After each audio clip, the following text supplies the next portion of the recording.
I'm going to open with this. I had a chance to talk to your old teammate, Gary Fensick, and he actually brought Tom Thayer up. He said, you know what, I wish the Bears would bring back a guy like Tom Thayer who knows more about offensive line play than anyone I know.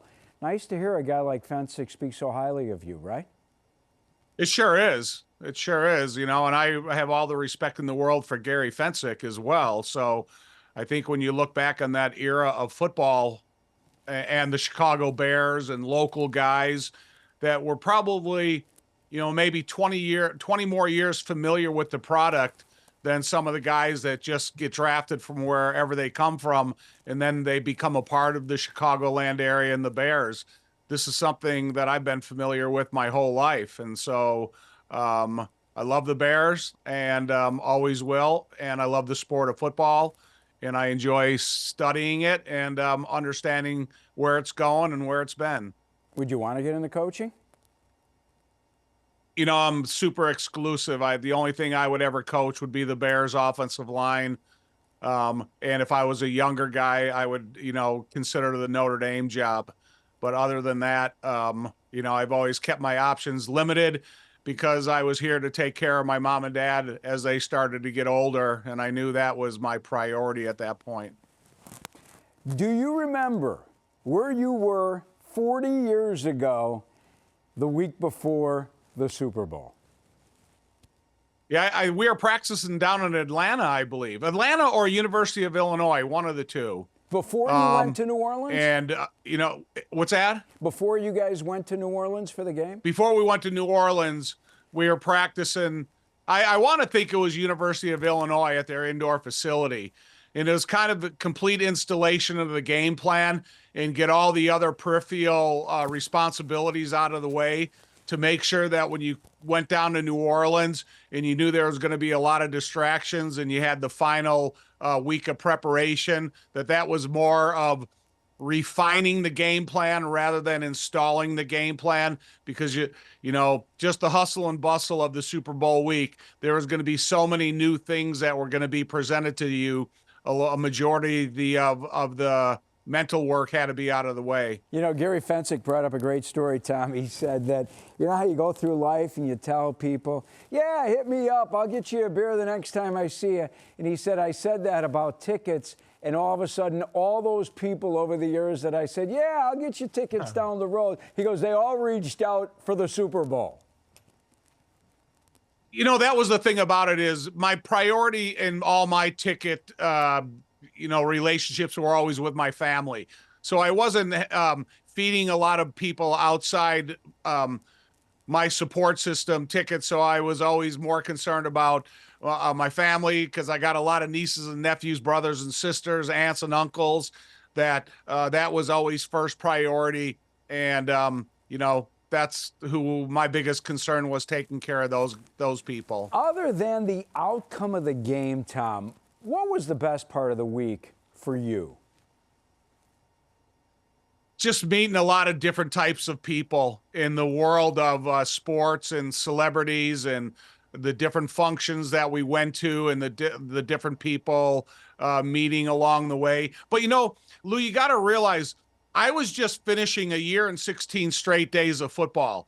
So my priority was to make sure I go in there and play the game as well as I can play it, be prepared mentally and physically. And then as soon as that final gun sounds, that's going to be my first break over a significant period of time, because I drove right from a USFL season in Tempe, Arizona, straight to Platteville, Wisconsin. And I needed some time off after the game. Were there any big moments for the offensive line to get together on Bourbon Street that week? Not really, because I think when you go to a Super Bowl, you have so many supporting people that have come into your life throughout the process of your career, whether you're older guys on the team or you're younger guys like myself. I was 24 years old. So I was just trying to figure out the right path in order to be prepared once the game got there. And so it wasn't, the Thursday night dinner we didn't have. That was a common occurrence during the regular season. And it was more of just making sure that once the curfew started, you got in before the curfew, because we did have a couple days of freedom down there that, rolling through the Bourbon Street with Ming and Hamp and guys like that. It was a lot of fun. Yeah, many feel that Bears 85 team, Tom, should have won multiple Super Bowls. Chiefs are going for the three-peat on Sunday. If I was to put you on the spot, is there a way to tell me, are these Chiefs better than your Bears? For 1 year, for one game, no.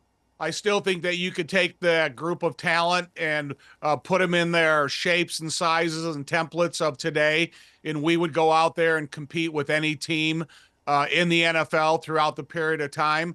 Maybe some rules have changed, so, maybe quarterbacks would have been a little bit more protected from the viciousness of our defense, but our running game was going to travel well. And that was the thing about it, is when you have a running game or you have an offense that's, averaging nearly 37, 38 minutes time of possession, that your defense is always going to take the field fresh as a daisy.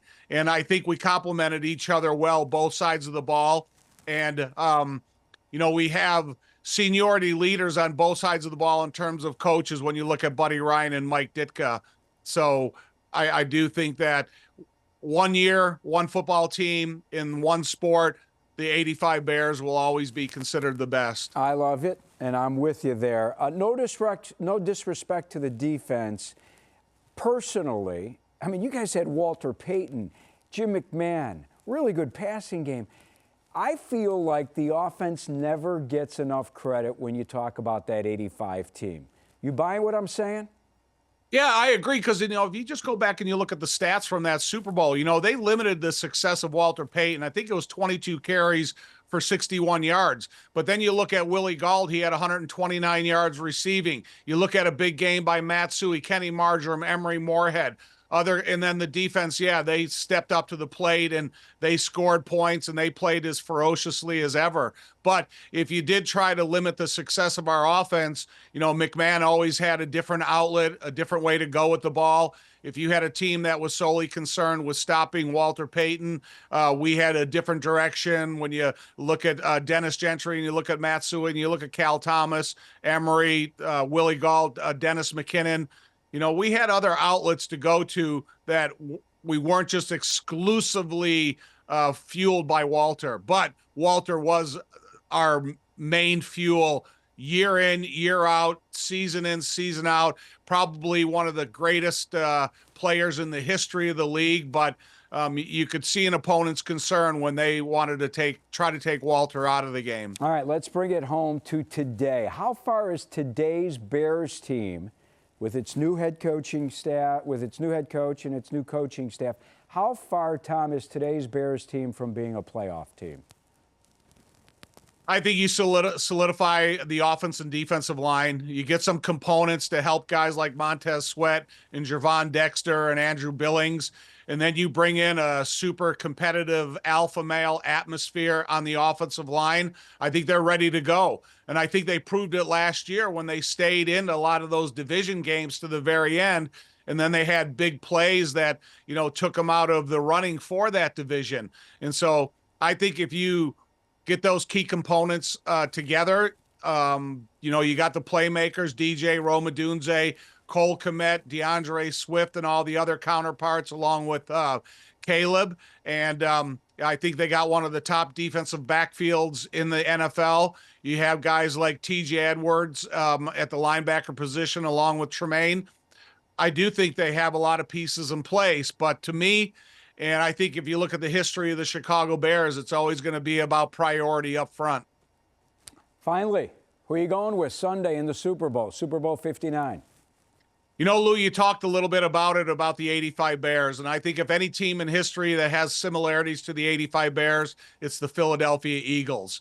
When you look at their leadership on defense with Vic Fangio, and you look at a young, emotional head coach on offense, you look at a top priority running back, a multi-talented quarterback, a great offense and defensive line, I'm pulling for Philly, and I think Philly's going to pull it out. Wow. All right, Tom. Hey, man, thank you for spending some time with us. Take care of yourself. I know you're coming off of knee surgery, and I can't wait for football to start again. I know we've only been off for about a month, but I'm ready for it again. Oh, me too, Sweet Lou. I think that we're looking forward to going to training camp, and not necessarily the Hard Knocks or the Hall of Fame game. Just set your priorities on getting this team ready to go out there, win a division, and look at the next step that Caleb can take. I'm with you. Thanks, Tom. All right, buddy. All right, bud.